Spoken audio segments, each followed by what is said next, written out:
The Guilty Gear franchise has been around for a long time. I started playing Strive here recently and was shamefully unaware that this fighting game is completely inspired by heavy metal music.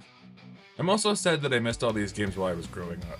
Strive is great, and I would have liked to have been a fan of these games as they came out and experienced them in the moment. Let's take a look at some of the influences that creator Daisuke Ishiwatari used to create these games by delving into the characters. I am about the same age as him and have loved metal since I was a teenager. I can totally relate to some of these references, and it's fun to have that connection. Soul Bad Guy is the main protagonist of this series. His real name is Frederick Balsara. He was named after the creator's favorite band, Queen's lead singer Freddie Mercury. Frederick is the long version of Freddie, and Balsara was Freddie's birth name before he had it changed to Mercury. Soul's name of Bad Guy comes from the Freddie Mercury single Mr. Bad Guy. Queen is also one of my favorite bands, and Soul is a walking Queen reference that is just awesome in my book. He has the traits of being an immortal man, out of his time and world. This is very reminiscent of the movies Highlander and Flash Gordon, both of which Queen composed theme songs for. I remember watching both of these growing up and loving them, especially Highlander, which is long overdue for a reboot. Soul has his Queen Sheer Heart Attack LP, stolen during Johnny's treasure hunt attack.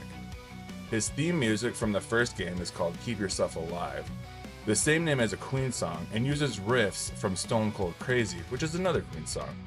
After listening to this theme, you can definitely hear the influence. His headband may be a reference to We Will Rock You by Queen, and the free on his buckle is a reference to the Queen song I Wanna Break Free. His Instant Kill, All Guns Blazing is a Judas Priest song. Insta Kill? I really did miss something from those previous games, probably gonna have to play some of the others. He takes his solving his problems with his fists by banging on machinery characteristic from the Fonz from Happy Days, who would beat his fists on the jukebox to get it working. At the end of Strive, Soul has a shop called Jazz, a reference to the Queen album of the same name. He is literally the Guilty Gear, as lore-wise he was given the soul of corruption by that man, which turned him into a gear. He lost his wife, and subsequently killed his wife several times, getting her back finally, but not fully. After all the messed up stuff he has done and seen, yep, he is pretty guilty. The Androgynous Testament, along with their same-gendered succubi, succubus, and EXE beast, is a recurring character in the Guilty Gear franchise. I am currently having a lot of fun playing this character. They have a wicked scythe that shoots blood, but also a really unique teleport technique that gives them insane movement. The way the moves are set up on the keypad, the motions become this back and forth that is really satisfying. Their biggest secret has been what gender they are. The creator has come out and said that they are androgynous and that they have transcended human existence, so they live without the concept of gender. Obviously, their name is a direct reference to the metal band Testament. Their overdrive attack, Nostrovia, is named after one of the band's songs, and the clothing line they wear, Low, is named after an album. Many of Testament's moves are named after bands. Warrant is named after a speed metal band, Gravedigger is from a heavy metal band, Badlands is a reference to a blues metal band. Their Succubi EXE Beast might be a combination of two bands, you guessed it, EXE and Beast. Master of Puppets is likely named after the 1986 album and song by Metallica. Love the Metallica references with some of these characters. The move Unholy Diver is likely a reference to the song Holy Diver by Dio. Testament's movesets bear striking resemblance in style to Jeddah from the Darkstalkers series. Darkstalkers was awesome back in the day, and I get that same vibe from Guilty Gear's characters. Testament has the most amount of hobbies in the series, having a record number of 35 in Strive. It is proof of how much they are enjoying life now. The development team has enjoyed the many fan arts of Testament enjoying their hobbies. I know is a main antagonist in the Guilty Gear universe. She's a time-traveling musician witch and one of the servants of that man. Very little known about her or her motives. Great character design, and she definitely conveys that heavy metal theme throughout the series. Her name may be referenced from several sources, one of them being a Prince song, I Know. Her guitar has a similar glyph to Prince's symbol.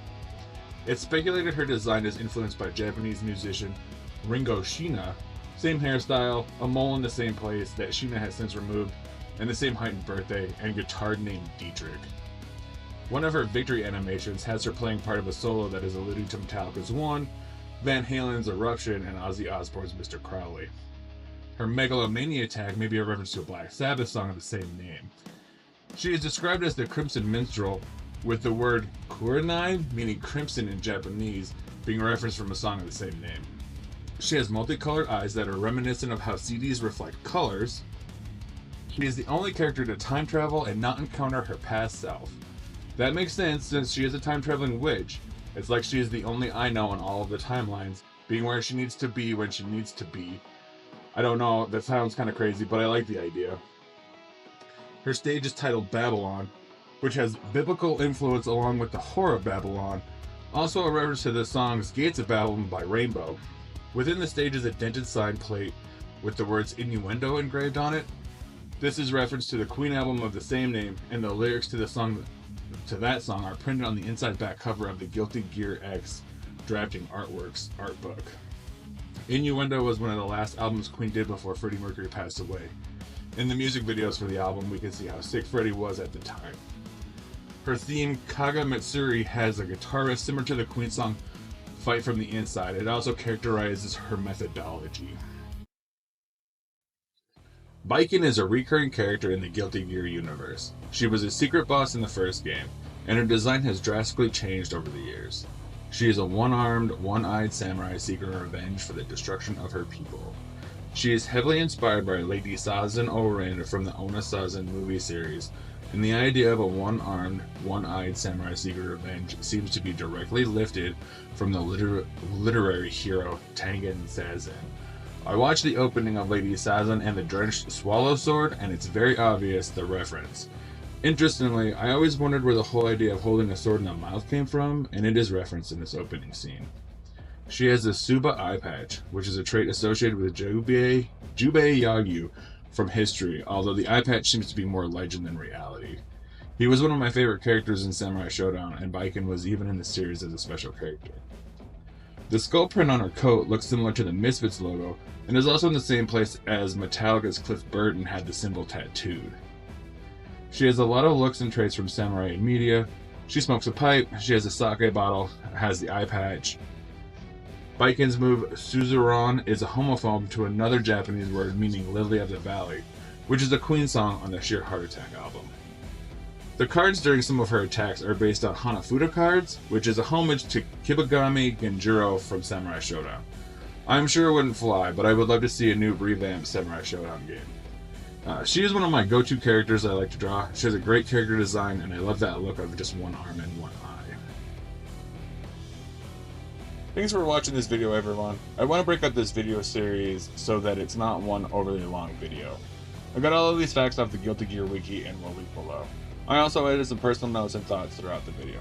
I enjoy the idea of learning where ideas come from, and how even just a little bits can add an immense amount of detail into a world.